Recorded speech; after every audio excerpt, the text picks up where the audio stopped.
The chemical smell of developer solution filled Henry Morrison's darkroom as he carefully lifted the photographic paper from the tray. October wind rattled the windows of his small studio above Main Street, carrying with it the perpetual scent of coal dust that had settled over Dawson, New Mexico like a shroud since the town's founding. 7 years had passed since the explosion, but the smell never left, a constant reminder of the tragedy that had claimed so many lives.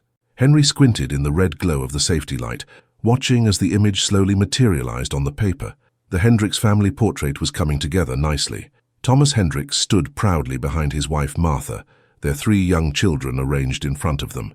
It was a standard family photograph, the kind Henry had taken hundreds of times since opening his studio in 1918. But as the chemicals worked their magic, something else began to emerge from the shadows at the edge of the frame. Henry leaned closer, his weathered hands trembling slightly as he held the photograph up to the dim light. There, partially obscured by the corner of Martha Hendricks' dress, was the unmistakable face of a child who shouldn't exist. Emma Sullivan smiled back at him from the photograph, her 7-year-old features exactly as he remembered them from before the blast.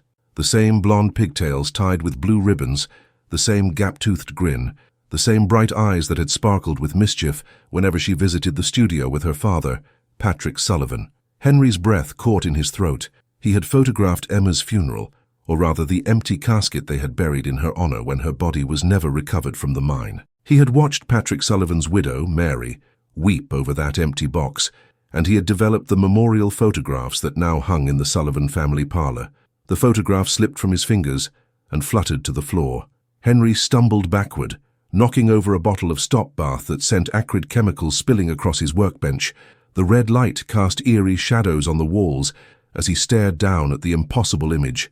Emma Sullivan was dead. She had to be.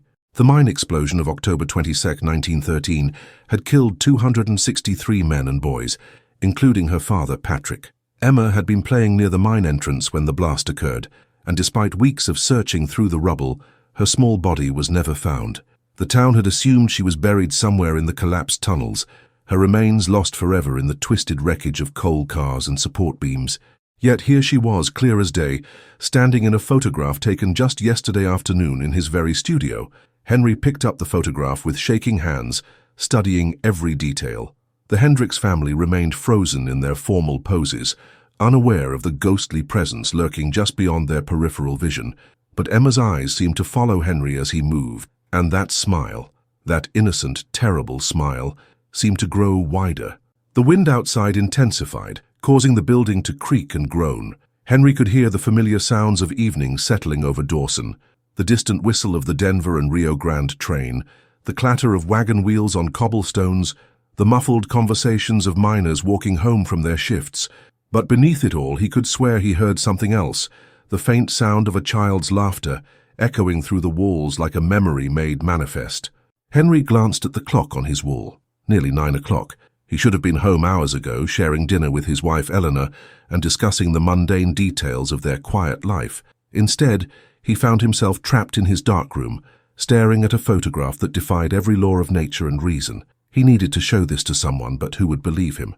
The townspeople of Dawson had finally begun to heal from the trauma of the explosion. The mine had been sealed permanently, and most of the surviving families had moved on, finding work in other towns or different industries. Those who remained spoke of the blast only in whispers, and children were warned never to play near the boarded-up entrance to the old workings. But Emma Sullivan wasn't done with Dawson, it seemed. She had found a way back, captured forever in silver halide and developer chemicals, her presence as undeniable as it was impossible. Henry carefully placed the photograph in a manila envelope and turned off the red light.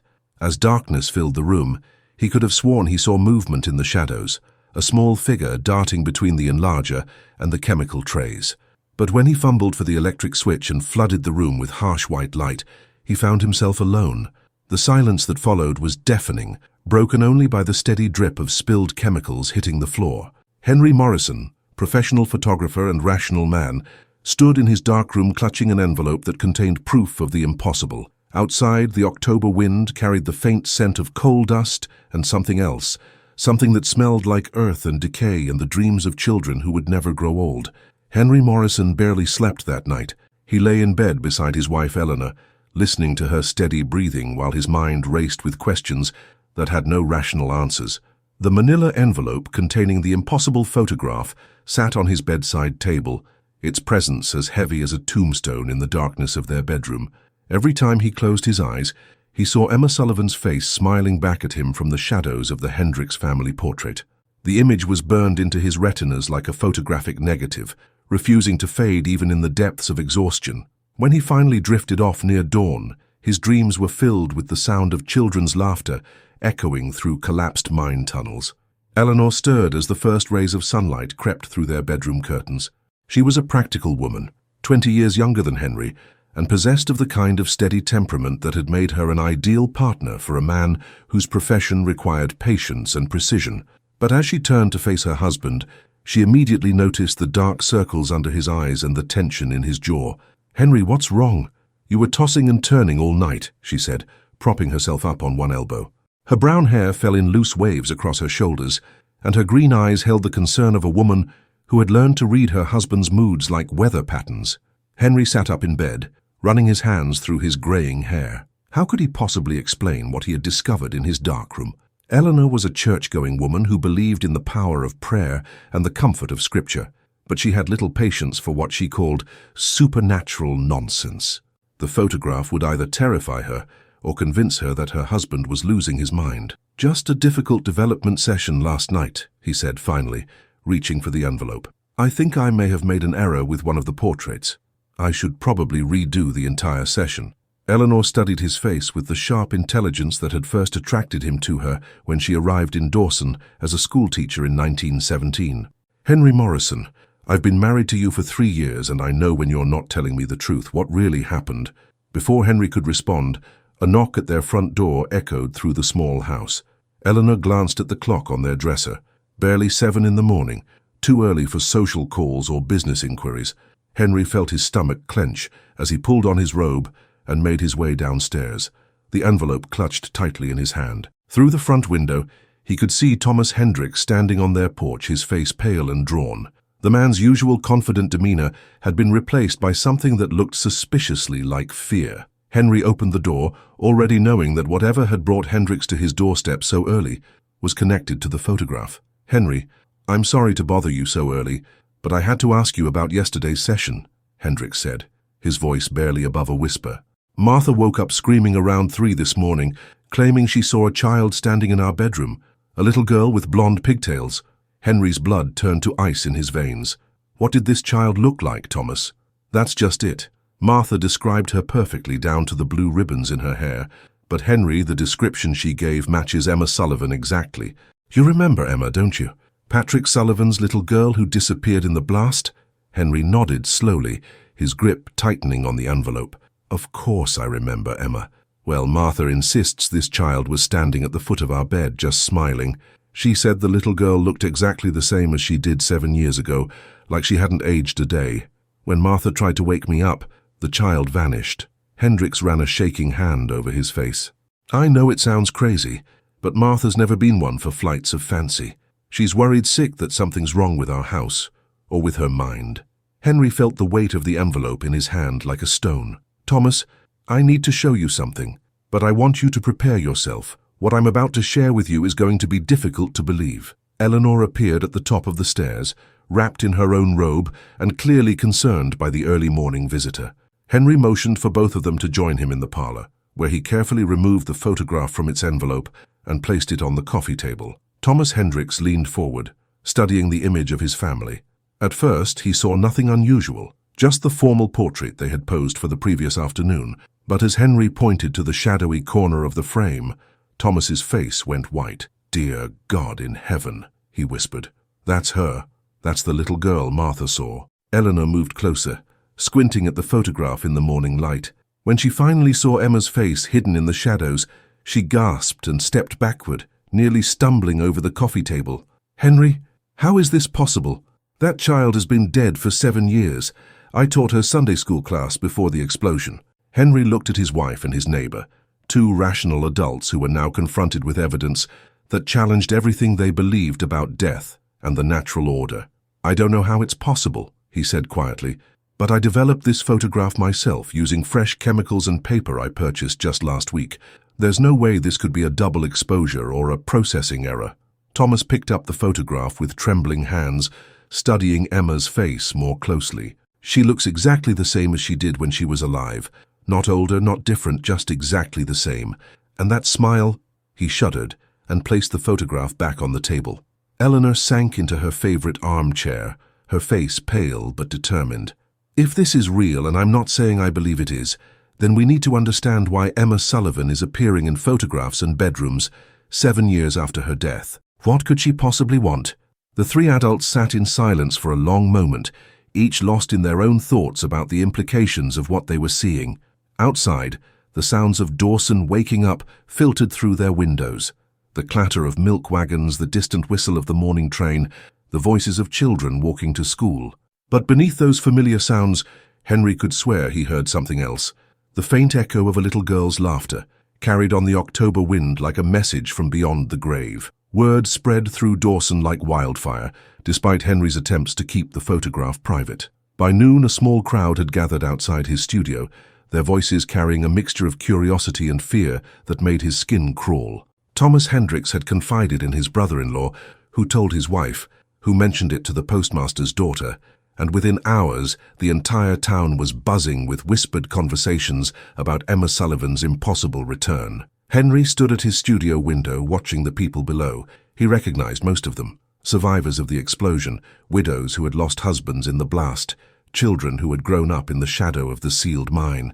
Their faces bore the weathered look of people who had endured tragedy and rebuilt their lives from ash and grief. But now something had disturbed their carefully constructed peace, and Henry could see the old fear returning to their eyes. Mrs. Catherine Walsh, the banker's widow, pushed through the crowd and climbed the stairs to Henry's studio with the determination of a woman on a mission. She had lost her husband Michael in the explosion, and her stern demeanor had only grown more pronounced in the years since. Henry opened the door before she could knock. "Henry Morrison, I need to see this photograph that's got the whole town talking," she said without preamble. "People are saying impossible things, and I won't have hysteria spreading through our community based on darkroom tricks and overactive imaginations." Henry led her inside, grateful for Mrs. Walsh's no-nonsense approach. If anyone could provide a rational explanation for what he had captured on film, it would be Catherine Walsh. She had served as the town's unofficial historian since the explosion, documenting the names of the dead and maintaining the memorial records with meticulous care. He placed the photograph on his desk and watched as she studied it through her wire-rimmed spectacles. Her expression remained skeptical until she spotted Emma's face in the shadows. The color drained from her cheeks, and she gripped the edge of the desk to steady herself. "That's not possible," she whispered. "I helped Mary Sullivan plan Emma's memorial service. I wrote her name in the record book myself. She's been dead for 7 years. Mrs. Walsh, I know how this looks, but I swear to you that I didn't manipulate this photograph in any way. I developed it exactly as I would any other family portrait." Catherine Walsh removed her spectacles and cleaned them with shaking hands, as if the problem might be with her vision rather than the reality before her. "Henry, I need to tell you something. Yesterday evening, after Thomas Hendricks started talking about Martha's dream, other people came to me with their own stories. Sarah Mitchell claims she saw a little girl playing in her garden 2 nights ago. John Carver insists he heard children's voices coming from the direction of the old mine entrance." Henry felt a chill run down his spine. "Did they describe the child they saw?" "Blonde pigtails, blue ribbons, and Henry—" Mrs. Walsh's voice dropped to barely a whisper. "They all said she was smiling, the same smile we see in this photograph." The studio door burst open without a knock, and Dr. Edwin Marshall rushed inside, his medical bag clutched tightly in his hand. The town's only physician looked haggard, as if he hadn't slept in days. His usually pristine white shirt was wrinkled, and his silver hair was disheveled. "Henry, thank God you're here. I need to see this photograph immediately. Something is happening in this town, something medical science cannot explain." Henry showed Dr. Marshall the image, watching as the physician's scientific skepticism crumbled in the face of the impossible. The doctor set down his medical bag and studied the photograph through his magnifying glass, examining every detail as if he were looking for symptoms of a disease. "I've been called to examine 3 different families in the past 24 hours, Dr. Marshall said slowly, all reporting the same symptoms: insomnia, anxiety, and vivid hallucinations of a young girl. I prescribed laudanum for their nerves, but Henry—" He looked up from the photograph with haunted eyes. "I saw her myself this morning." The room fell silent except for the ticking of Henry's wall clock and the muffled voices of the crowd outside. Mrs. Walsh sank into a chair, while Henry felt his legs grow weak beneath him. "Where did you see her, Doctor?" Henry asked. "At the cemetery. I was visiting my wife's grave when I noticed a small figure among the headstones. At first I thought it was one of the local children playing, but as I got closer, I realized she was standing beside the Sullivan family plot. She turned to look at me, and Henry, I recognized her immediately. Emma Sullivan, exactly as she looked the day before the explosion." Dr. Marshall's voice broke slightly as he continued. "She was holding flowers, little white daisies like the ones that used to grow wild near the mine entrance. When I called out to her, she simply smiled and vanished.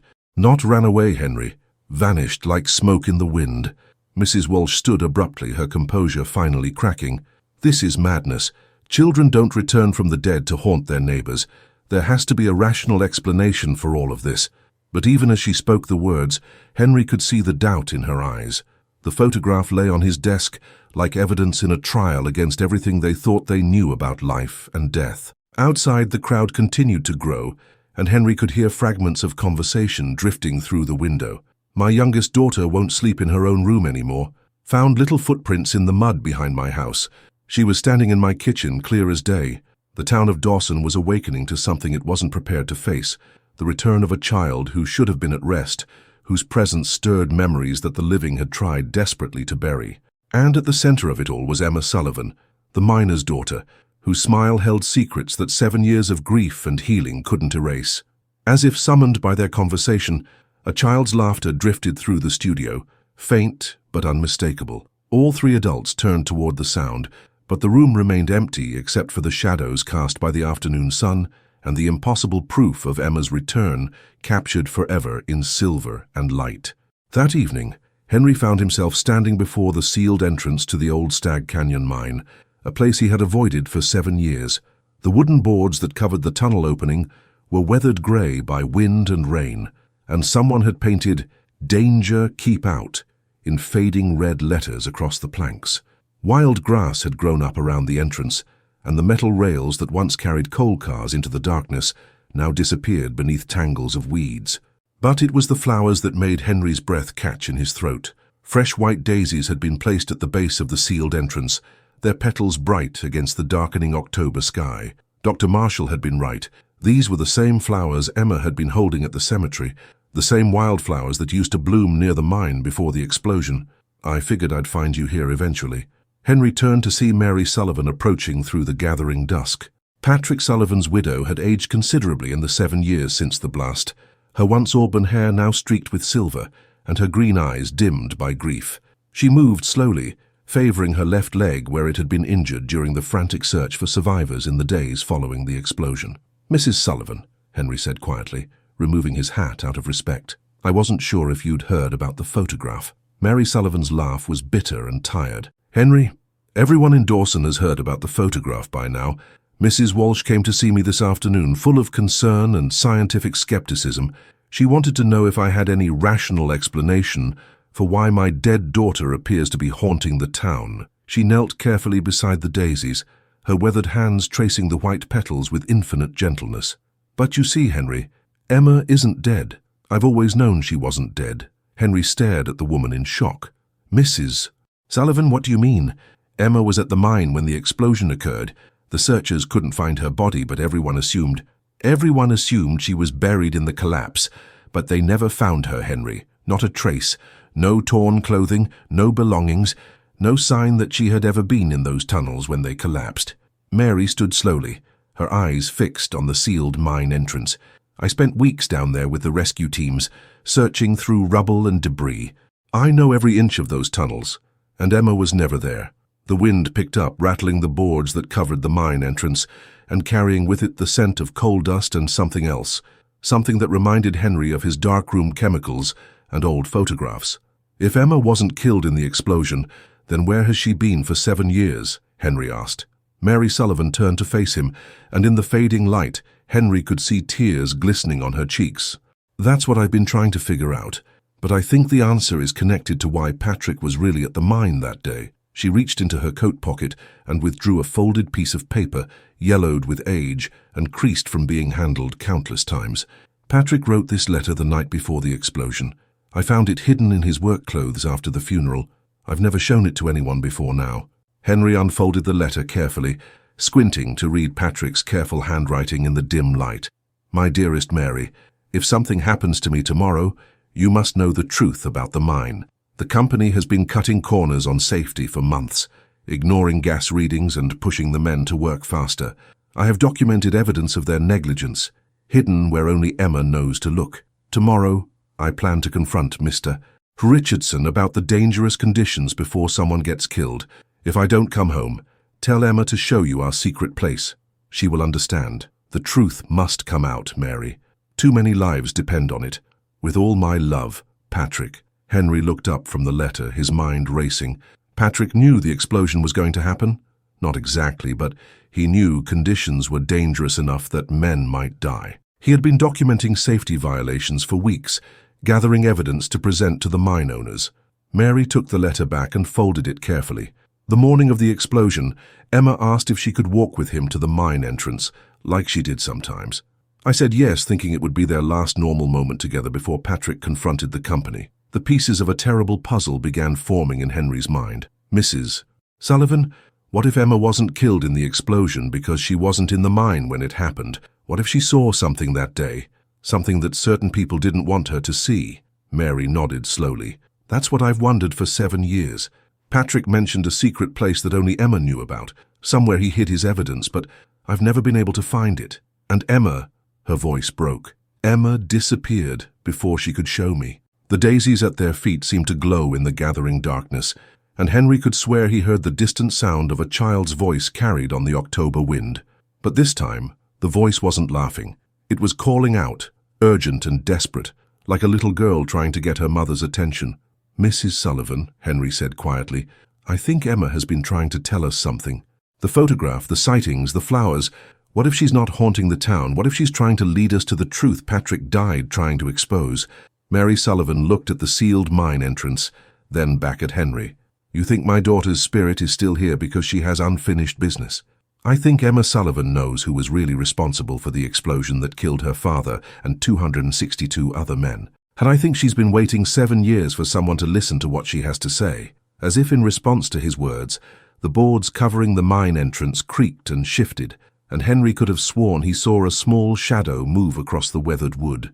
The daisies rustled in the wind, and somewhere in the darkness beyond the sealed tunnel, a child's voice whispered a single word that made both adults freeze in terror. Daddy. The next morning, Henry met Mary Sullivan at the small cottage she had shared with Patrick and Emma before the explosion. The house sat on a hill overlooking Dawson, its white paint peeling, and its garden overgrown with the wild plants that flourished in the high desert climate of New Mexico. Mary had kept the property exactly as it was the day her family disappeared, as if maintaining the illusion that they might return at any moment. I've searched this house 1,000 times over the years, Mary said as she unlocked the front door.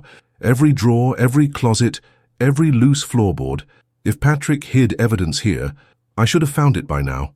Henry followed her inside, immediately struck by the preserved quality of the Sullivan home. Children's toys remained scattered on the living room floor, and Emma's small coat still hung on a hook by the door. Patrick's mining helmet sat on the kitchen table, where he had left it the morning of the explosion, coated with a fine layer of dust that Mary had never had the heart to clean.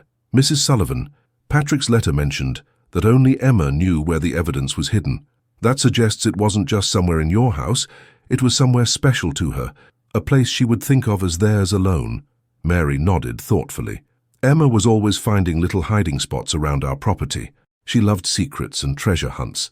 Patrick used to encourage her imagination by hiding small gifts for her to discover. They searched the house systematically, paying particular attention to places a 7-year-old might consider secret. They looked behind loose stones in the fireplace, inside hollowed-out books and beneath the floorboards in Emma's bedroom. But after 2 hours of searching, they had found nothing except dust and the lingering scent of a family that had been torn apart by tragedy. Henry was examining the kitchen windowsill when he noticed something odd about the view. From where he stood, he could see directly to the mine entrance in the distance, but there was something else. a small wooden structure partially hidden by cottonwood trees about halfway between the house and the mine. "Mrs. Sullivan, what's that building over there? The one near those tall trees?" Mary joined him at the window and followed his gaze. "Oh, that's just an old storage shed that came with the property. We never used it much. Patrick said it was too close to the mine for his comfort. Emma used to play there sometimes, but I discouraged it because—" She stopped speaking, her eyes widening with realization. "Because it was close to the mine," Henry finished. "Her place where Emma could watch her father go to work. A secret place that belonged to just the two of them." They left the house immediately, making their way across the scrubland toward the small shed. The structure was older than Henry had initially realized, probably built in the early days of Dawson's development. Its weathered boards were grey with age, and the single window was so dirty it was impossible to see inside. Mary tried the door and found it unlocked. The hinges squeaked in protest as she pushed it open, revealing a small space filled with forgotten mining equipment and tools. But in the back corner, almost hidden behind a stack of empty crates, was something that made both of them freeze. A child's tea set was arranged on an upturned wooden box, complete with tiny cups and saucers, and a small teapot painted with flowers. Next to the tea set was a wooden doll with blonde hair and a blue dress, positioned as if she were attending an imaginary party. "Emma's things," Mary whispered. "She must have been using this place as her playhouse." Henry moved deeper into the shed, his photographer's eye trained to notice details that others might miss. "Mrs. Sullivan, look at how the tea set is positioned. It's arranged for two people, Emma and someone else. And see how the doll is facing the window? She's looking directly toward the mine entrance." As Mary examined Emma's makeshift playhouse, Henry noticed something else. The wooden box that served as a table for the tea set was positioned oddly, as if it had been moved recently. He knelt beside it and discovered that the box wasn't actually resting on the ground, it was covering something. "Help me move this," he said to Mary. Together they lifted the wooden box and found themselves looking at a small hole that had been dug into the dirt floor of the shed. Inside the hole was a metal box, the kind used to store important documents and keep them safe from moisture.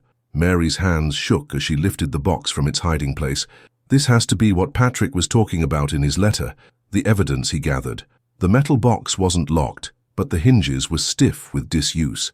When Mary finally managed to open it, they found themselves looking at a collection of documents that would have sent shockwaves through the mining industry if they had ever been made public. Gas reading reports showing dangerous levels of methane in the tunnels, signed by company supervisors who had ignored the warnings. Correspondence between mine officials discussing ways to increase coal production while spending less money on safety equipment. Photographs of damaged support beams that should have been replaced months before the explosion. And at the bottom of the box, a leather journal filled with Patrick Sullivan's careful handwriting, documenting every safety violation he had witnessed in the weeks leading up to the disaster. "October 15, 1913, Henry read aloud from one of the entries. "Richardson ordered the men to continue working in Tunnel 7 despite gas readings that exceed safe levels by 300%. When I questioned the decision, he told me that production quotas were more important than the fears of superstitious Irishmen. Someone is going to die if these conditions continue." Mary sank onto a crate, overwhelmed by the weight of her husband's words. He knew. Patrick knew exactly what was going to happen, and he died trying to prevent it. As Henry continued reading Patrick's journal, a pattern emerged. The Phelps Dodge Corporation, which owned the Stag Canyon mine, had been systematically ignoring safety regulations in order to meet increased demands for coal. Company officials had threatened workers who complained about conditions and had bribed government inspectors to overlook violations. According to this, Henry said, Patrick planned to present this evidence to federal investigators on October 23rd, the day after the explosion. Someone must have known about his plans. Mary looked up sharply. "You think the explosion wasn't an accident?" Before Henry could answer, they heard the sound of footsteps approaching the shed. Both adults tensed, suddenly aware that they were holding evidence that powerful people had killed to suppress. Through the dirty window, Henry could see the silhouette of a man approaching. But as the footsteps grew closer, they realized something impossible was happening. The footsteps were too light, too small to belong to an adult. They sounded like the running feet of a child, urgent and excited, as if someone young was hurrying to share important news. The footsteps stopped just outside the shed door, and in the silence that followed, Henry and Mary heard a voice they both recognized, a 7-year-old girl's voice, clear and sweet and impossible. "Mama, I found Daddy's hiding place. Are you proud of me?" Mary Sullivan's face went white as parchment. She clutched Patrick's journal to her chest and stared at the shed door, where the shadow of a small figure could be seen through the gap beneath the wooden frame. Henry felt his heart hammering against his ribs as he watched the door handle slowly turn. The door creaked open, but no one entered. Instead, a voice drifted into the shed. Emma's voice, exactly as Mary remembered it from 7 years ago, bright with the excitement of a child who had accomplished something important. "Mama, I kept Daddy's secret safe just like he asked me to. I watched and waited, but you never came to our special place." Mary's voice caught in her throat. "Emma, baby, is that really you?" The temperature in the shed dropped noticeably, and their breath began to mist in the suddenly frigid air. Henry watched in amazement as Emma Sullivan materialized before them, translucent but unmistakably real. She looked exactly as she had in the photograph, 7 years old with blonde pigtails tied with blue ribbons and wearing the same white dress she had been wearing the day she disappeared. But her eyes held a knowledge that no 7-year-old should possess, and when she smiled, Henry could see something ancient and patient in her expression. "Hello, Mama," Emma said, her voice carrying an otherworldly echo. "Hello, Mr. Morrison. Thank you for taking my picture. I knew that would get everyone's attention." Mary fell to her knees, tears streaming down her face. "Emma, sweetheart, what happened to you? Where have you been all these years?" Emma's ghostly form moved closer to her mother, and for a moment Henry could see the love and longing that connected them transcending the barrier between life and death. "I've been waiting, Mama, waiting for someone to find Daddy's hiding place and learn the truth about what really happened at the mine." Emma's expression grew serious beyond her years. "The bad men hurt Daddy, and they hurt all the other miners too. But I saw everything, and I remember." Henry found his voice, though it trembled with awe and fear. "Emma, can you tell us what you saw the day of the explosion?" The little girl turned toward him, her translucent form shimmering in the dim light of the shed. "That morning, Daddy was very worried. He kept checking his watch and looking at the papers in his lunch pail. When we got close to the mine, he told me to wait by our special shed while he went to talk to Mr. Richardson." Emma moved to the window and pointed toward the mine entrance, her small finger leaving no mark on the glass. "I watched from here, just like Daddy taught me. I saw Mr. Richardson come out of the office building with 2 other men I didn't know. They were all very angry." Mary wiped her eyes and moved closer to her daughter's spirit. "What did they say, sweetheart?" "The strange men told Daddy that he was making trouble, and that troublemakers sometimes had accidents. Mr. Richardson showed Daddy a piece of paper and said that if Daddy didn't give him all his secret papers, something bad would happen to our family." Henry felt a chill that had nothing to do with the supernatural cold in the shed. "What did your father do?" Emma's expression grew sad. "Daddy was very brave. He told the bad men that he would never let them hurt more miners, and that the government men were coming to see his papers the next day. That's when Mr. Richardson got really angry." The ghostly child turned away from the window and faced her mother directly. "Mama, they didn't just ignore the gas readings. They made the explosion happen on purpose." Mary gasped, covering her mouth with her hands. Henry felt his legs grow weak as the full implication of Emma's words sank in. "Emma, are you saying the explosion was deliberate?" "Mr. Richardson sent Daddy into the mine with the other men, but first he did something to the big machine that checks for gas. I saw him break it with a hammer when he thought no one was looking." Emma's voice grew urgent. "Then he and the strange men went to the entrance where the warning signs were supposed to be posted. They took down all the danger signs and told the men it was safe to work." Henry's mind raced as he processed this information. If Emma was telling the truth, then the Stag Canyon mine explosion wasn't just the result of corporate negligence. It was mass murder, carried out to silence Patrick Sullivan and anyone else who might have supported his efforts to expose the company's safety violations. "Sweetheart," Mary said softly, "what happened to you? How did you escape the mine?" Emma's form flickered, as if the effort of maintaining her presence was becoming difficult. "When I saw the bad men leaving, I ran toward the mine to warn Daddy, but I was too late. The explosion happened when I was still outside and the force knocked me down." The little girl's voice grew fainter. "When I woke up, everything was on fire and people were screaming. I tried to find Daddy, but the entrance was all blocked with rocks and burning wood. I called and called, but no one could hear me over all the noise." Henry leaned forward, straining to hear Emma's increasingly weak voice. "What happened then, Emma?" "I was hurt and I was scared, so I hid in our special place to wait for help. but I must have been hurt worse than I thought, because I got very sleepy, and when I woke up—" Emma's form became almost completely transparent. "When I woke up, I wasn't the same anymore. I could see Mama crying, but she couldn't see me.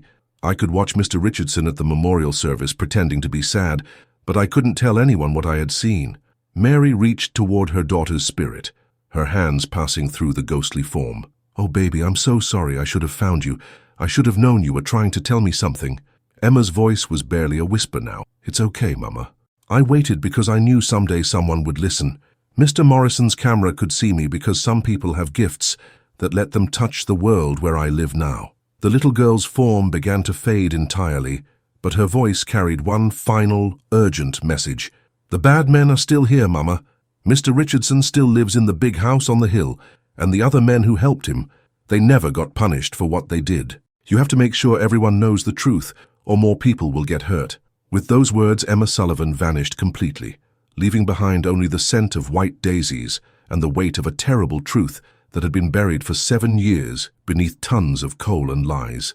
Henry and Mary sat in stunned silence for several minutes after Emma's spirit vanished. The metal box containing Patrick's evidence felt heavier now, weighted with the knowledge that it represented more than corporate negligence. It was proof of premeditated murder on a massive scale. Mary was the first to speak, her voice hollow with grief and rage. 263 men died that day, Henry. 263 families destroyed, all to cover up one man's safety reports. Henry carefully gathered the documents from the box, his photographer's training helping him organize the evidence methodically. "Mrs. Sullivan, we have Patrick's documentation and Emma's testimony, but we need to be very careful about how we proceed. If Richardson and his associates killed all those men to silence your husband, they won't hesitate to eliminate anyone else who threatens to expose them." Mary stood abruptly, pacing the small confines of the shed like a caged animal. "Richardson still lives here, Henry. He built that mansion on the hill with money earned from the blood of Dawson's miners. He attends church every Sunday, plays poker with the town council, and everyone treats him like a respected member of the community." "Which is exactly why we need to be smart about this," Henry replied. "If we go to the local authorities, there's no guarantee they'll believe us.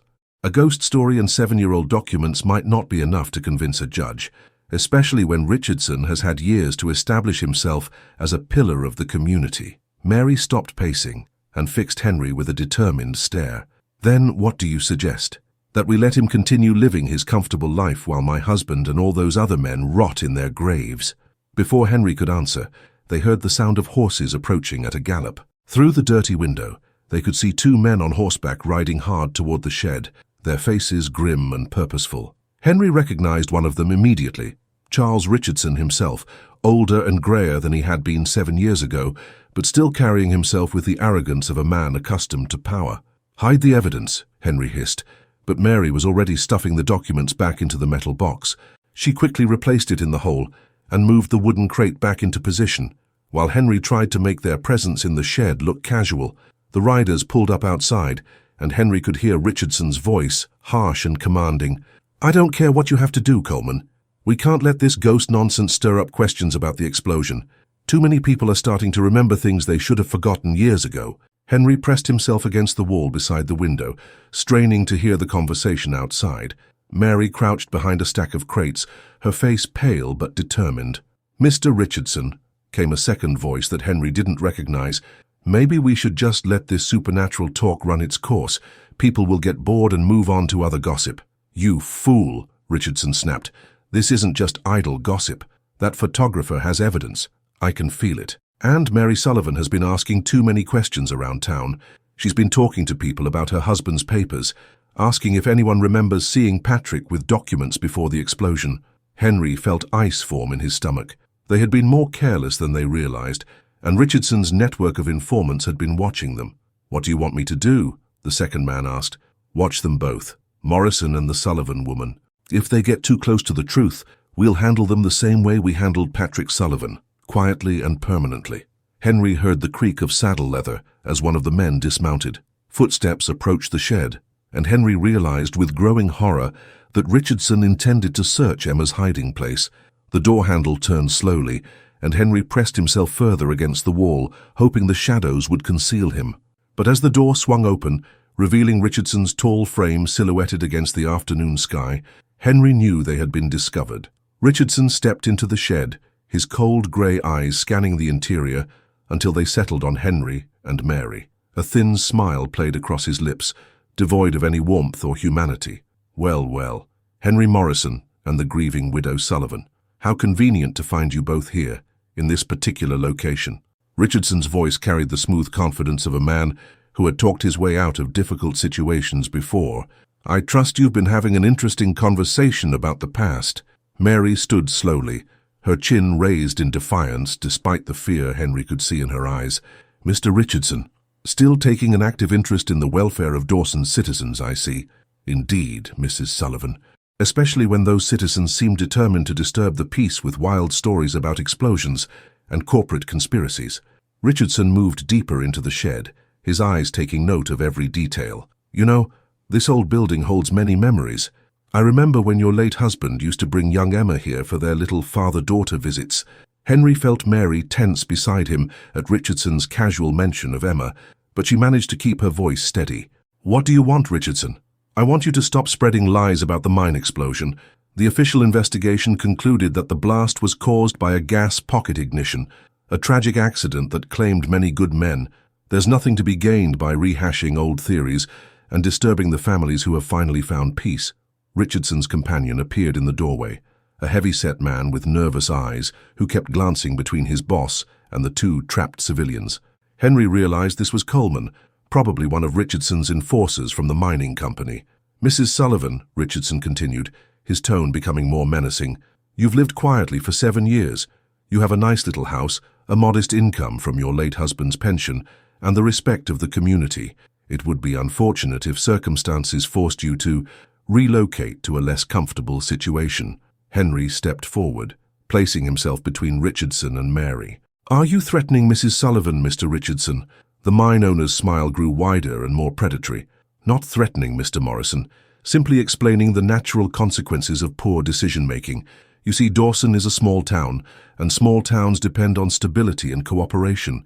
When people start spreading stories that might damage the community's reputation or economic prospects, well, sometimes those people find that small towns can become very uncomfortable places to live. Richardson moved to the exact spot where Emma's tea set was hidden beneath the wooden crate, as if drawn by some instinct to the location where Patrick's evidence lay buried.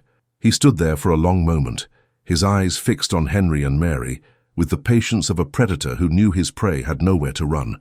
I trust we understand each other, he said finally.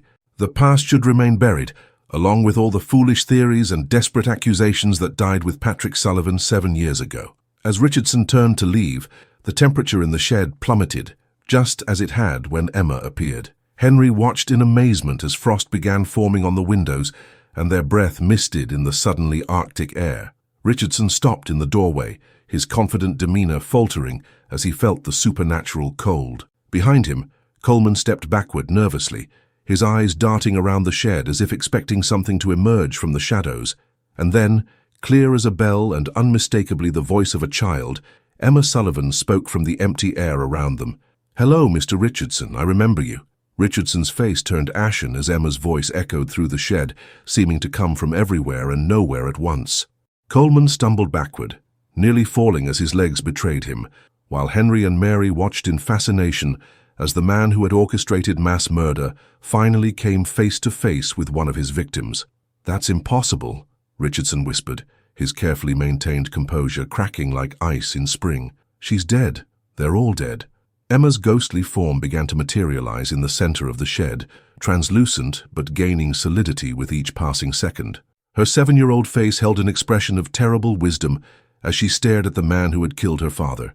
"Yes, Mr. Richardson, I'm dead, but I remember everything. I remember watching you break the gas detection machine. I remember you taking down the warning signs. I remember you telling Daddy that troublemakers have accidents." Richardson pressed himself against the doorframe, his face slack with terror. "This isn't real.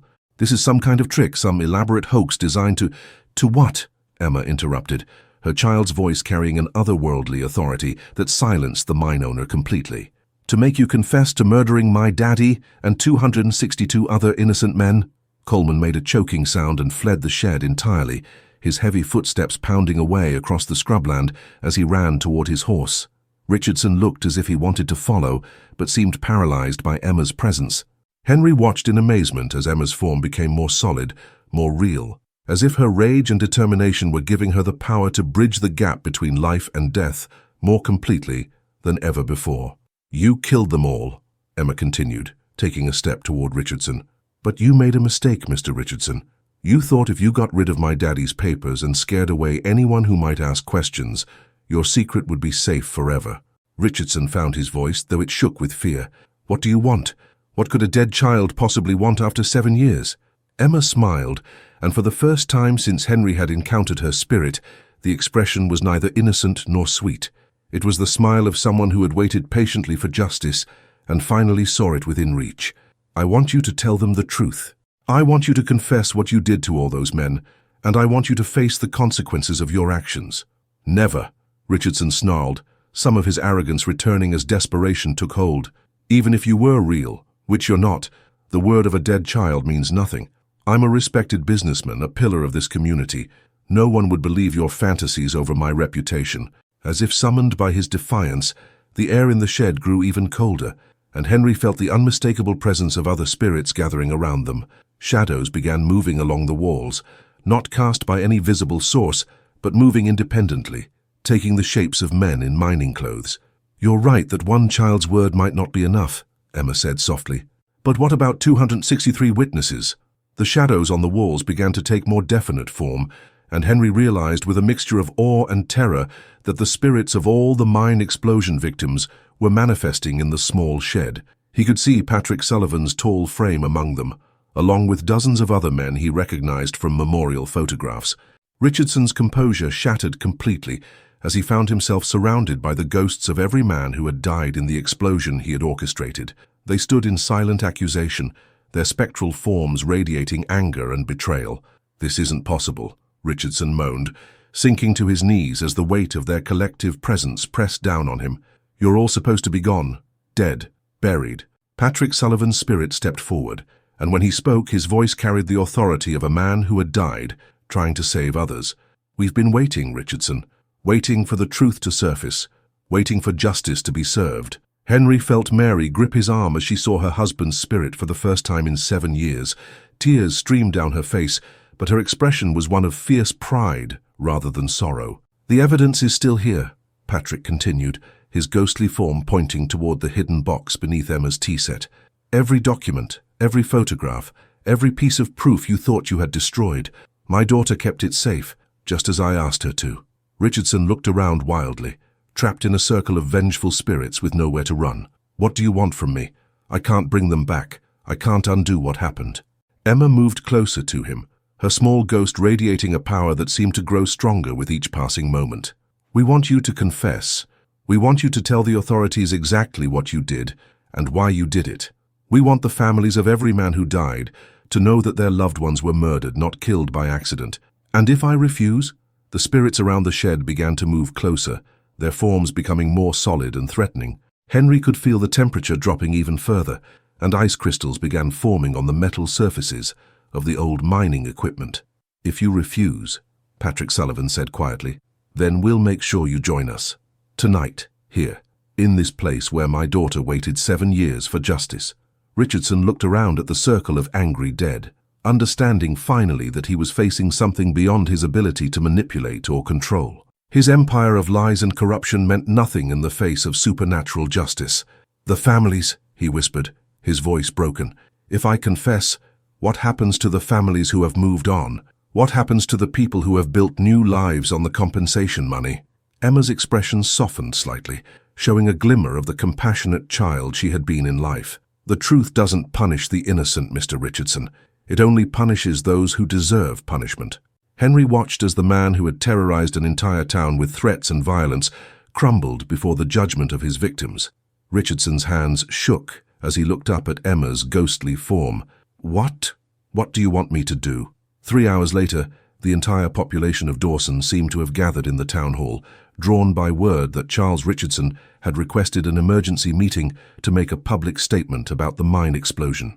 Sheriff William Hayes, a weathered man in his 60s, who had been one of the first responders to the disaster 7 years earlier, stood at the front of the room with a grim expression. Henry Morrison positioned himself near the back of the hall with his camera equipment, prepared to document whatever confession Richardson was about to make. Mary Sullivan sat in the front row, Patrick's evidence box clutched tightly in her hands, while Dr. Marshall and Mrs. Walsh flanked her on either side. Richardson entered the hall looking like a man who had aged decades in a single afternoon. His usually immaculate clothing was rumpled and stained, his silver hair disheveled, and his hands shook visibly as he approached the podium.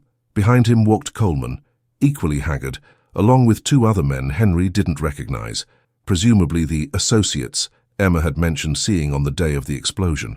The murmur of conversation died as Richardson stepped up to the podium. He looked out over the assembled crowd, many of whom were widows and children of the men who had died in the mine, and Henry could see the weight of their expectant faces breaking down the last of his resistance. "Citizens of Dawson," Richardson began, his voice hoarse and trembling, "I have called this meeting to correct certain misunderstandings about the events of October 22, 1913. Sheriff Hayes stepped forward. "Mr. Richardson, are you saying there were inaccuracies in the official investigation?" Richardson closed his eyes for a moment, and Henry could swear he saw the temperature in the hall drop slightly, as if unseen presences were gathering to ensure he told the truth. "The official investigation was incomplete," Richardson said finally. "The explosion at the Stag Canyon mine was not caused by an accidental gas pocket ignition. It was the result of deliberate sabotage carried out by myself and these men standing behind me." The hall erupted in shocked gasps and angry shouts. Several people stood up from their seats, and Sheriff Hayes had to call for order repeatedly before the crowd settled enough for Richardson to continue. For months before the explosion, the Phelps Dodge Corporation had been receiving pressure from federal investigators who were questioning our safety practices. Patrick Sullivan, one of our most experienced miners, had been documenting violations and planned to present evidence to government officials. Mary Sullivan's face was stone cold as she listened to Richardson confess to her husband's murder, but Henry could see tears streaming silently down her cheeks. On the morning of October 22nd, Sullivan approached me with an ultimatum. He demanded that we correct all safety violations immediately, or he would take his evidence to the authorities. I couldn't allow that to happen. The company had too much invested in the Dawson operation to let one man's conscience destroy our profits. Richardson's voice grew stronger as he continued, as if the act of confession was freeing him from a burden he had carried for 7 years. "I disabled the gas detection equipment in Tunnel 7 and removed the safety warnings that would have prevented the men from entering a dangerous area. Then I sent Sullivan and the other miners into the tunnel, knowing that the accumulated methane would ignite from their carbide lamps." The silence in the hall was absolute now, broken only by the sound of weeping from the families of the victims. Henry took photograph after photograph, documenting the moment when a town finally learned the truth about its greatest tragedy. 263 men died that day, Richardson continued, his voice beginning to crack. "Good men, family men who trusted their employers to keep them safe. I murdered them all to protect corporate profits and my own position." Sheriff Hayes stepped forward, his hand resting on his service revolver. "Mr. Richardson, are you confessing to multiple counts of murder?" "I am confessing to mass murder, Sheriff, and I'm prepared to face the consequences of my actions." Coleman, standing behind Richardson, suddenly broke down completely. "He's telling the truth," he sobbed. "We helped him do it. We knew those men were going to die, and we helped him kill them." The other 2 men with Coleman began their own confessions, each trying to shift blame while admitting to their roles in the conspiracy. Henry continued photographing, understanding that he was documenting one of the most significant criminal confessions in New Mexico's history. As the confessions continued, Henry became aware of movement at the edges of his vision. The spirits were here, not visible to everyone but present nonetheless. He could see them standing among the crowd, Patrick Sullivan beside his wife, Emma holding her father's ghostly hand, and dozens of other miners watching as their murderers finally faced justice. Dr. Marshall stood up from his seat, his face flushed with anger. "Mr. Richardson, what happened to Emma Sullivan? She disappeared the day of the explosion, and her body was never found." Richardson looked directly at Mary Sullivan as he answered, "Emma witnessed our confrontation with her father that morning. She saw too much, knew too much. After the explosion, when we realized she might have survived, we searched for her. We found her in that old shed where she used to play, injured and hiding. She was badly hurt from the blast, probably wouldn't have survived anyway, but we couldn't take the chance that she might recover and tell someone what she had seen. Mary Sullivan stood up slowly, her face a mask of controlled rage. What did you do to my daughter? We made sure she couldn't tell anyone what she knew. She was just a child, but she had seen everything. We buried her body in the desert, far from town where no one would ever find her. The confession of Emma's murder finally broke the crowd's restraint. Several men rushed toward the podium, and Sheriff Hayes had to draw his weapon to maintain order. But before anyone could reach Richardson, the temperature in the hall plummeted, and a child's voice echoed through the building. "Thank you, Mr. Richardson. Now everyone knows the truth." Emma's ghostly form materialized beside the podium, visible to everyone in the hall. The crowd fell silent in awe and terror as the little girl they had mourned for 7 years stood before them, unchanged by time and death. "Daddy's papers are safe," Emma announced, her clear voice carrying to every corner of the hall. "Mr. Morrison has them, and so does the sheriff now. The truth won't be buried again." Emma turned toward her mother, and for a moment the ghostly child looked exactly as she had in life, innocent, loving, and heartbreakingly young. "I love you, Mama. I can rest now." As Emma's spirit began to fade, the forms of all the other miners became visible as well, filling the hall with the presence of the dead seeking closure. They stood among their families and neighbors for one final moment, bearing witness to the justice they had waited 7 years to see.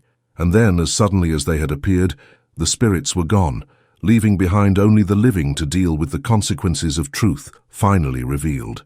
In the days following Richardson's confession, Dawson transformed into a town under siege. Federal investigators arrived from Santa Fe and Denver, their black automobiles kicking up clouds of dust as they descended upon the small mining community like carrion birds drawn to death. Newspaper reporters from as far away as Chicago and New York set up camp in the town's only hotel, filing daily stories about the Dawson ghost confession that had captivated the nation.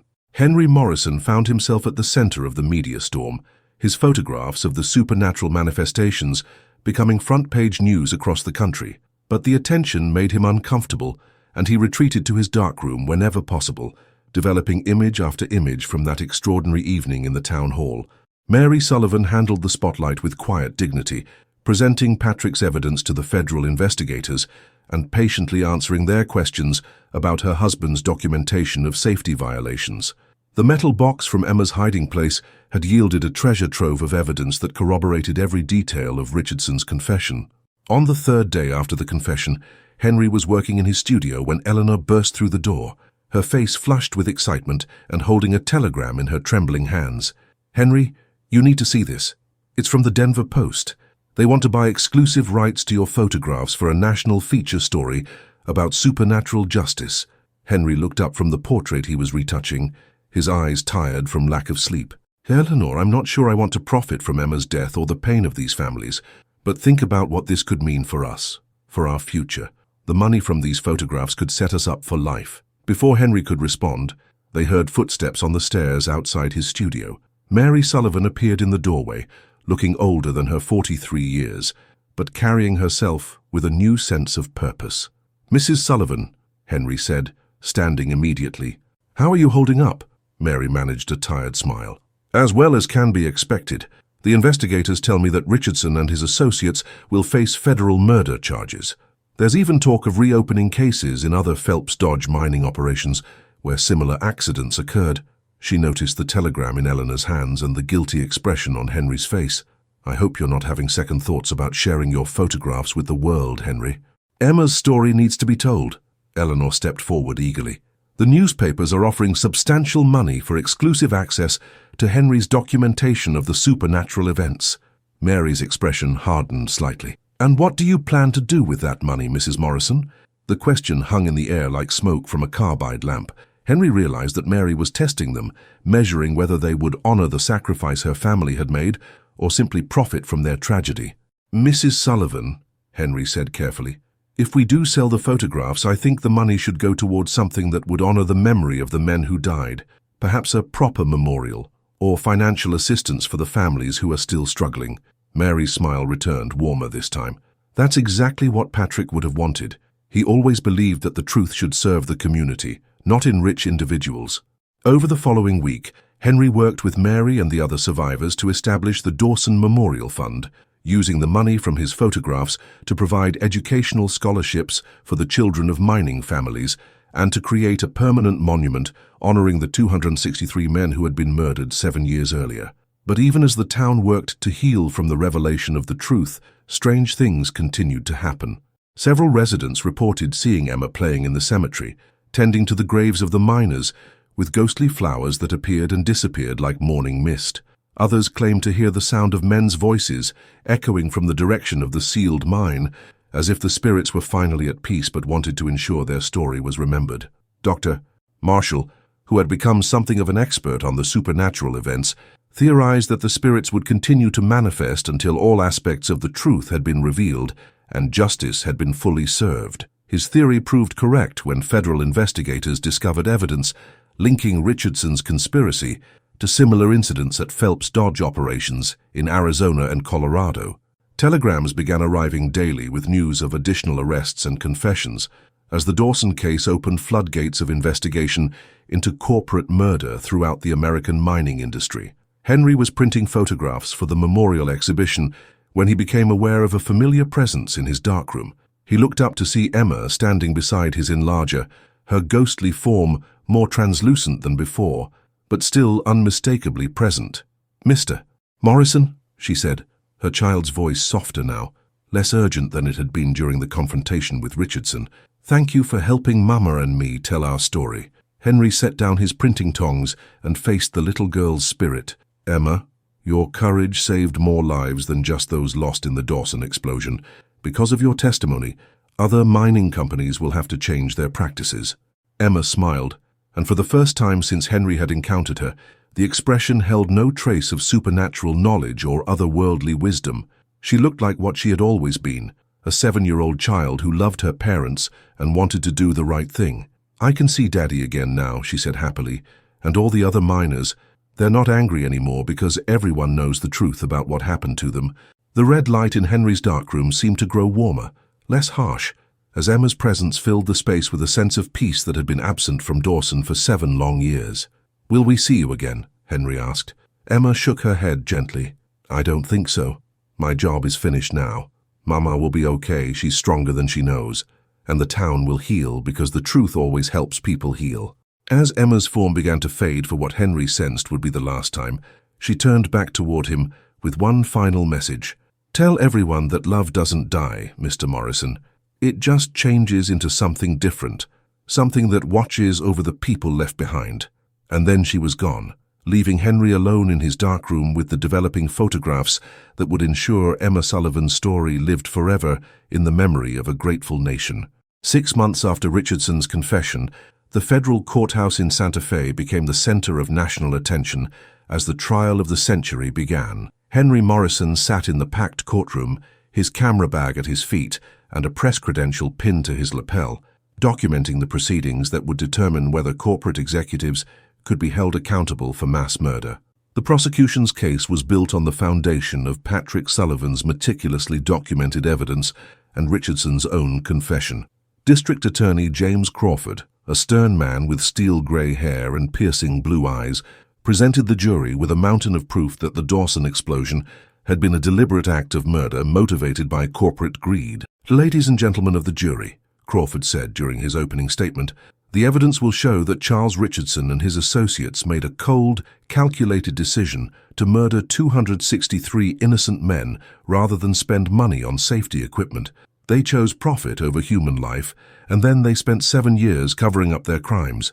Richardson's defense attorney, a high-priced lawyer from Denver named Marcus Webb, attempted to portray his client as a scapegoat for larger corporate forces. But the weight of evidence against Richardson was overwhelming, and his own confession had eliminated any possibility of claiming innocence. Mary Sullivan took the witness stand on the 3rd day of the trial, her testimony carrying the moral authority of a woman who had lost everything to corporate corruption. She spoke about Patrick's dedication to worker safety, his growing concern about conditions in the mine, and his determination to expose the truth even if it cost him his job. "My husband knew he was taking a risk by documenting those safety violations," Mary testified. her voice clear and strong. But he believed that protecting his fellow miners was worth any personal cost. He died trying to save lives, and his killer spent 7 years pretending to mourn him.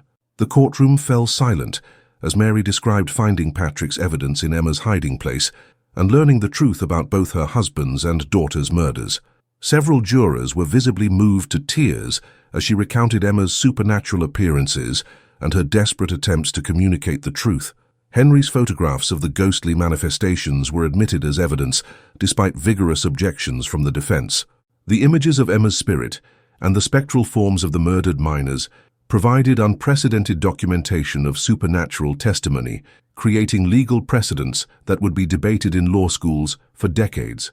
Dr. Marshall testified about the psychological impact of the cover-up on the surviving families, explaining how the official story of an accidental explosion had prevented the community from properly grieving and healing. The families needed to understand that their loved ones died as heroes, not victims of their own carelessness, he explained. The truth gave them back their dignity. On the 7th day of the trial, the prosecution called their most unusual witness.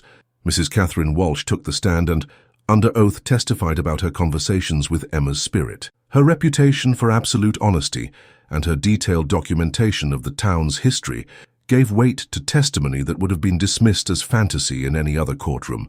"I am a rational woman who believes in facts and evidence," Mrs. Walsh stated firmly, "but I cannot deny what I saw and heard in Henry Morrison's studio. Emma Sullivan's spirit was as real as any living person, and her testimony about the events of October 22, 1913, was consistent with every piece of physical evidence we discovered." The defense's attempts to discredit the supernatural testimony backfired when they called in a psychiatrist, who suggested that the entire town had suffered a collective delusion. The expert's condescending attitude toward the people of Dawson alienated the jury, who were already sympathetic to the mining families. Coleman, Richardson's former associate, had agreed to testify for the prosecution in exchange for a reduced sentence. His testimony provided detailed corroboration of Richardson's confession, including specifics about how the gas detection equipment was sabotaged and how the warning signs were removed. "Richardson told us that Sullivan was becoming too dangerous to ignore," Coleman testified, his voice shaking with nervousness. "He said we had to choose between destroying one man or letting him destroy the entire operation. We thought we were protecting our jobs, but we ended up becoming murderers." The most damaging testimony came from former Phelps Dodge executives who had been granted immunity in exchange for their cooperation. They revealed that Richardson's actions in Dawson were part of a systematic pattern of corporate negligence and cover-ups that had resulted in accidents at mining operations across the western United States. "Richardson was following company policy," testified Harold Brennan, former vice president of operations for Phelps Dodge. "We were under enormous pressure to increase production and reduce costs. Safety regulations were seen as obstacles to profitability, not as protections for human life." The trial revealed that at least 12 other mining disasters over the previous decade had been the result of similar corporate decisions to prioritize profits over worker safety. Federal investigators were already pursuing cases in Colorado, Arizona, and Montana based on evidence that had surfaced during the Dawson investigation. As the prosecution rested its case, Henry realized that Emma's supernatural intervention had accomplished something far greater than solving a single murder case. Her ghostly testimony had exposed a pattern of corporate violence that stretched across the entire American mining industry. The defense presented a brief and largely symbolic case, calling character witnesses who testified to Richardson's contributions to the Dawson community over the years. But their efforts seemed hollow in the face of the overwhelming evidence of mass murder and the moral authority of the victims' families. During closing arguments, District Attorney Crawford addressed the jury with the passion of a man who understood the historical significance of the case. "This trial is about more than the murder of 263 miners in Dawson, New Mexico. It's about whether we will hold corporate executives accountable for treating human beings as expendable resources. It's about whether the pursuit of profit justifies the deliberate murder of working people." He gestured toward Mary Sullivan, who sat in the front row surrounded by other widows and orphans of the Dawson explosion. "These families have waited 7 years for justice. The dead have waited 7 years to have their true story told. Today, you have the power to ensure that their wait ends with accountability and truth." The jury deliberated for less than 4 hours before returning with their verdict. As the foreman stood to announce their decision, Henry could feel the weight of history settling over the courtroom like dust from a collapsed mine tunnel. "We find the defendant, Charles Richardson, guilty of murder in the first degree on all 263 counts." The courtroom erupted in cheers and tears as 7 years of suppressed grief and anger finally found release in the promise of justice.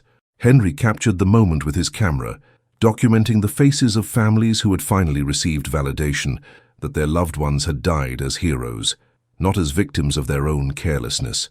Richardson showed no emotion as the verdict was read, but Henry noticed that the temperature in the courtroom seemed to drop slightly, as if unseen presences were bearing witness to the long-awaited moment of accountability. 1 year after Richardson's execution, Henry Morrison stood in the Dawson cemetery on a crisp October morning, placing fresh white daisies on the graves of Patrick and Emma Sullivan. The memorial monument, funded by his photographs, rose behind him, a towering granite obelisk inscribed with the names of all 263 miners who had been murdered in the conspiracy. At the base of the monument, bronze plaques told the true story of the explosion and honored the courage of those who had fought to expose the truth. The town had changed dramatically in the months following the trial. Federal mining safety regulations had been strengthened nationwide, and the Dawson case had become a touchstone for labor rights advocates across the country. The Phelps Dodge Corporation had been forced to pay massive settlements to the victims' families, money that had transformed the economic prospects of the surviving widows and children. Mary Sullivan approached through the morning mist, carrying her own bouquet of wildflowers. At 54, she had found a new purpose as an advocate for mining families, traveling throughout the western states to speak about worker safety and corporate accountability. The grief in her eyes had been replaced by determination, and Henry could see that she had finally found peace with her family's sacrifice. "Good morning, Henry," she said, kneeling beside Emma's headstone. "I thought I might find you here today. It's exactly 1 year since Richardson's confession." Henry nodded, studying the inscription on Emma's grave marker. "Emma Catherine Sullivan, beloved daughter, 1906-1913. Her truth set us free." "Any signs of her lately?" Mary asked quietly. Henry shook his head. "Nothing since the trial ended. I think she's finally at rest. Her work is done." They stood in comfortable silence for several minutes, watching the sun rise over the mountains that surrounded Dawson. The town below them was stirring to life, smoke rising from chimneys, and the distant sound of children walking to school. It was a normal morning in a town that had learned to be normal again. "I received a letter from Washington yesterday," Mary said eventually. "President Wilson is planning to sign comprehensive mining safety legislation next month. They're calling it the Sullivan Act, in honor of Patrick's documentation and Emma's testimony." Henry felt a surge of pride and sadness. Patrick Sullivan's careful record-keeping and Emma's supernatural intervention had not only brought justice to Dawson, but had also protected countless future miners from similar corporate negligence. "Patrick would be proud," Henry said. "He always believed that one person standing up for what's right could make a difference." Mary smiled, the first genuinely happy expression Henry had seen on her face since before the explosion. "Emma would be proud too. She always loved helping people, even when she was alive." As they prepared to leave the cemetery, Henry noticed something that made him stop in his tracks. On Emma's headstone, someone had left a small bouquet of white daisies tied with a blue ribbon. The flowers were fresh, as if they had been placed there within the last few hours, but Henry and Mary were the only living people in the cemetery. Mary saw the flowers at the same moment and knelt to examine them more closely. "These are the same daisies Emma used to pick near the mine entrance. I haven't seen wildflowers like this growing anywhere around here since the explosion." Henry checked his pocket watch. "We've been here for over an hour, and we're the first visitors today. The gates were still locked when I arrived." They looked at each other with understanding. Emma might have found peace, but she was still watching over the people she loved, still ensuring that her family's sacrifice was remembered and honored. As they walked toward the cemetery gates, Henry reflected on the extraordinary events that had transformed his quiet life as a small-town photographer. The images he had captured of Emma's spirit had made him famous throughout the country, but more importantly, they had provided irrefutable proof that some truths are too powerful to remain buried. Eleanor was waiting for him at their house, preparing breakfast and reading aloud from the morning newspaper. "The Chicago Tribune is running another story about mining safety improvements," she called as Henry hung up his coat. They mention your photographs again and credit Emma's testimony with preventing future disasters. Henry poured himself coffee and sat at their kitchen table, looking out the window toward the sealed mine entrance where the whole extraordinary story had begun. The boards covering the tunnel were weathered and grey, and wild grass had grown over the tracks where coal cars once rolled. Nature was slowly reclaiming the site of so much tragedy and revelation. "Do you think we did the right thing?" Eleanor asked, joining him at the table. "Publishing those photographs, making Emma's story public?" Henry considered the question carefully. In the year since Richardson's confession, his documentation of the supernatural events had been studied by scientists, theologians, and legal experts from around the world. Some dismissed the images as elaborate hoaxes, while others saw them as proof of life after death. But for Henry, the importance of the photographs lay not in what they revealed about the supernatural, but in what they had accomplished for the living. "Emma asked us to make sure everyone knew the truth," he said finally. "Because of her courage, 263 families finally understand that their loved ones died as heroes. Because of her testimony, thousands of miners are safer today than they were a year ago." "Yes, Eleanor, I believe we did the right thing." That afternoon, Henry was working in his studio when he received an unexpected visitor. Dr. Marshall climbed the stairs slowly, carrying a leather medical bag and wearing the tired expression of a man who had spent his career dealing with difficult cases. "Henry, I wanted to share something with you before the story becomes public. The federal investigators have just concluded their examination of mining operations in Colorado and Arizona. They found evidence of safety violations and cover-ups in at least 15 other locations." Henry set down his camera and gave the doctor his full attention. "Similar to what happened here?" "Remarkably similar. In several cases, they found evidence that workers who tried to report safety violations suffered suspicious accidents or simply disappeared. The Dawson case wasn't an isolated incident.